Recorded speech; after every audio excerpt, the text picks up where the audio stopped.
Unlike episode Gladio, I'm going to add a spoiler warning here. Episode Prompto takes place late in Final Fantasy XV's story, and as such, the entire episode is one big spoiler. If you want my spoiler-free thoughts on the DLC, here it is. It sucks. If you want to know more than that, carry on.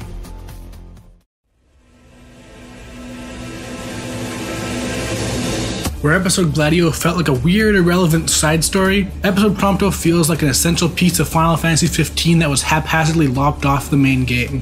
Where episode Gladio's gameplay felt like a step forward from the main game, episode Prompto highlights all of Final Fantasy XV's problems. Episode Prompto is a weird hybrid of an action game and a third-person shooter. You play like normal with all the same buttons doing the same things, but once you pick up a gun, you can use the L and R buttons to aim and shoot. There are so many problems here. For one, if you get hurt, Prompto flinches and you get knocked out of your aiming stance. Imagine you're playing Call of Duty and someone shoots you and suddenly you lose the ability to aim and your control scheme completely changes. Aiming also reduces Prompto's movement speed to a glacial pace. You basically need to either be 100% sure you'll get a clear shot or willing to soak up some damage. Weapon ammo is also absurdly limited. Prompto can only carry one gun at a time, and that gun can only hold a very specific amount of ammo. This means a lot of the time is spent running to reload stations to stock up on a new gun, since they're really the only viable way to deal damage to anything that isn't a basic enemy. Going from third-person controls to aiming also means it's difficult to tell where you'll target when you're on the fly. The camera is also really awful, constantly being obscured by things and obscuring important stuff like terrain that'll halt your tracks. Throw in some abysmally designed bosses and episode Prompto ends up just being plain unpleasant to play. There's also this not very well fleshed out snowmobile open world section. The beta version of the motorcycle in Final Fantasy VII Remake, no doubt. It controls fine, but the physics are awful.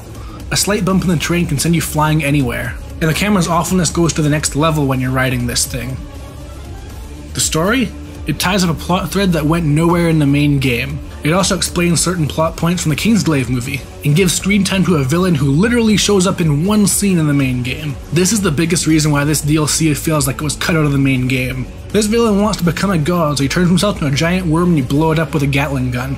The Gatling gun exemplifies one of the least talked about problems in Final Fantasy XV, the controls. I'm not talking the gameplay, I'm talking the button layout.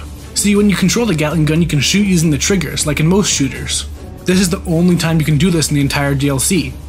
But that's the least of it. Clicking the right analog stick brings up the map, so press too hard when you're aiming and that'll come up and break the flow. Just like the Chocobo in the base game, the snowmobile also controls completely differently from how you normally play. The most annoying thing here being that the jump button on the snowmobile is the sprint button for Prompto, and Prompto's jump button becomes the button that you press to dismount the snowmobile. Needless to say, it's very easy to dismount when you think you'll jump. After episode Gladio was a pleasant surprise, episode Prompto was a huge letdown. I technically spent more time playing this than episode Gladio, but only because during the open world segment, it doesn't save when you finish a side quest, so when I died, I lost all my progress.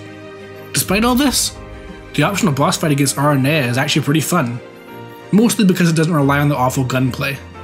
All I'm saying is episode Ignis better be something special.